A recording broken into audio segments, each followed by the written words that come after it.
নিজ হাতে সন্তানকে সাজিয়ে গুছিয়ে দেওয়ার পরে যেখানে মায়ের চোখে থাকে আনন্দ ও ভালোবাসা, সেখানে আব্দুল্লাহর মায়ের চোখে কেবলই কান্না।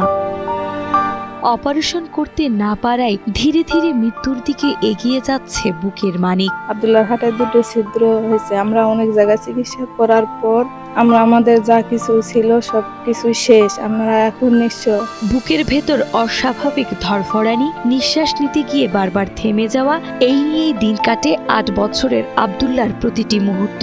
খেলাধুলা আর হাসির যে বয়স, সেই বয়সেই ক্লান্ত, অবসন্ন আর যন্ত্রণায় নীরব ছোট্ট শিশুটি। তার চোখে ভেসে ওঠে বেঁচে থাকার আকুতি, অথচ শরীরটা সাড়া দিতে চায় না। তবুও স্বপ্ন দেখে মানুষের মতো মানুষ হবার। আমি স্কুলে যেতে চাই, আমি বাঁচতে চাই, আমি খেলাধুলা করতে চাই, আমি সুস্থ হতে চাই। শরীরটা মনে করেন যে খেলাতে খেলাতে শরীরটা গ্রুম করে ওকে পড়ে যাওয়ার থাকে, শরীরটা আর উঠতে পারে না।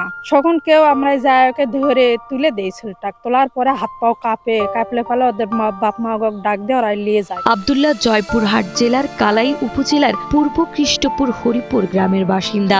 জন্মের পর থেকেই হৃদরোগে আক্রান্ত আব্দুল্লাহ। তার ছোট্ট হৃদয়ে রয়েছে 2টি ছিদ্র, যা দিন দিন তার জীবনকে আরো ঝুঁকির দিকে ঠেলে দিচ্ছে।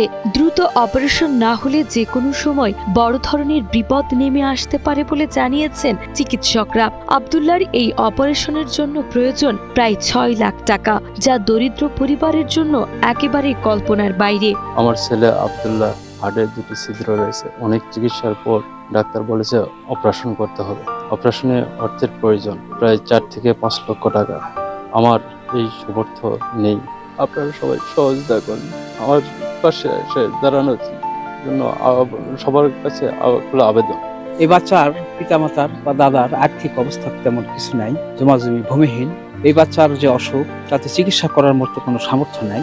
আব্দুল্লাহর বাবা মোহাম্মদ হাসান একজন আনসার ও গ্রাম প্রতিরক্ষা বাহিনীর সদস্য হিসেবে স্বল্প বেতনে চাকরি করেন। এই আয়ে স্ত্রী, সন্তান ও বৃদ্ধ বাবা মাকে নিয়ে সংসার চালানোই কষ্টসাধ্য। বড় ধরনের হৃদরোগের চিকিৎসা ব্যয় বহন করা তাদের একার পক্ষে প্রায় অসম্ভব। এখন ছোট্ট আব্দুল্লাহর জীবন নির্ভর করছে সমাজের মানবিক মানুষের সহানুভূতি ও সহযোগিতার উপর, যাদের একটু সহায়তায় সে ফিরে পেতে পারে স্বাভাবিক শৈশবের আলো। আপনারা সবাই আমাকে বাঁচান, আমি ভালো হতে চাই। আপনাদের দেশ এবং দেশের জনগণ, দেশের বিত্তবান মানুষের কাছে আকুল আবেদন, আমার ছেলের সুস্থতা, আল্লাহ যেন আমার ছেলেকে সুস্থ ফিরে আনতে পারে। সমাজে যত বিদ্যমান লোক আছে, আপনারা আমার বাচ্চাকে বাঁচান। আপনাদের কাছে সাহায্য সহযোগিতা চাইছি। তাদের অর্থের অভাব, চিকিৎসা করতে পারতেছে না, বাবার আর্থিক সমস্যা, এদিকে খুব পোষা করি নেই। আপনারা দয়া করে সবাই একটু সহযোগিতা করবেন।